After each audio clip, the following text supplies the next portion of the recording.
Hi hello welcome to post 360. నేను మీ మురళి రాపల్లి.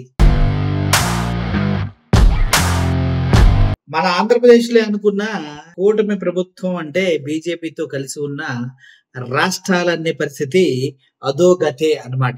ఎందుకు ఈ మాట అంటున్నానంటే మన ఆంధ్రప్రదేశ్లో మనందరికీ తెలుసు వైజాగ్ లో ఉన్నటువంటి భూముల్ని పేరు ఊరు లేని కంపెనీలకి ఎంతెంతగా తగలబెట్టారో మనందరికీ తెలుసు. రూ. 99 ఊరు పేరు లేని ఉర్సా క్లస్టర్స్ అనే చెత్త కంపెనీలకి తాకట్టు పెట్టినటువంటి బతుకులు మనవి. అలా తాకట్టు పెట్టిన తర్వాత మనం ఏం చేయాలి అంటే ఆ తాకట్టు నుంచి విడిపించుకోవడం ఎవడి వల్ల కాదు.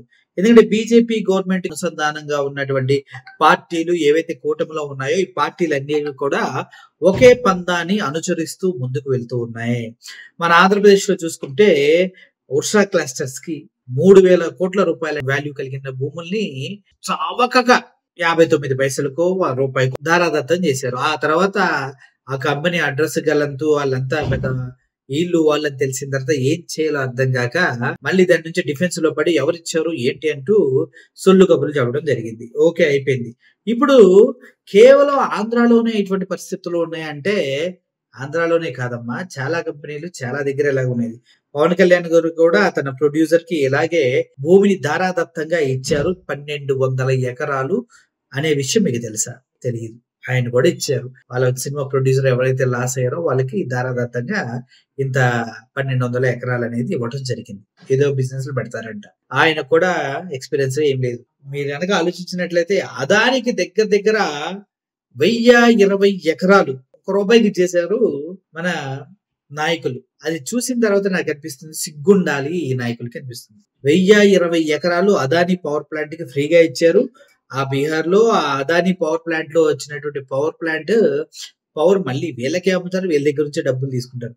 అసలు ఒక్క రూపాయికి 1,020 ఎకరాలు ఎలా ఇచ్చారంటే 1,020 ఎకరస్ 1 రూపీకి ఇచ్చారు. ఇంకా అప్పుడు చూసుకుంటే చంద్రబాబు నాయుడు గారు చాలా గ్రేట్ అనిపిస్తుంది. జస్ట్ అక్కడ ఇచ్చింది 60 ఎకరాలు 3,000 కోట్లు. ఇది దగ్గర దగ్గర 1,020 ఏకర్స్ ఆఫ్ ల్యాండ్ 1 రూపీకి ఇచ్చారంటే దేశాన్ని ఏ రేంజ్ లో దోచుకోవడానికి పర్మిషన్స్ ఇస్తున్నారో ఒకసారి అర్థం చేసుకోండి. దానికి సంబంధించి ఒక రిపోర్టరు క్లియర్ గా అనాలిసిస్ ఇస్తున్నారు, మీరు ఒకసారి వినండి.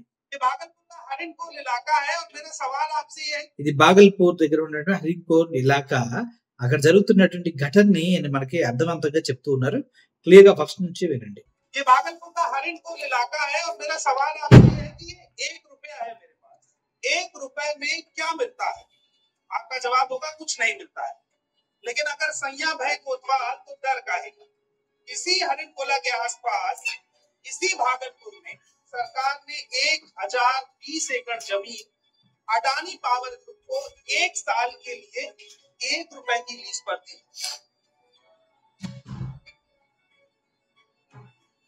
ये जमीन 30 साल की लीज पर दी गई।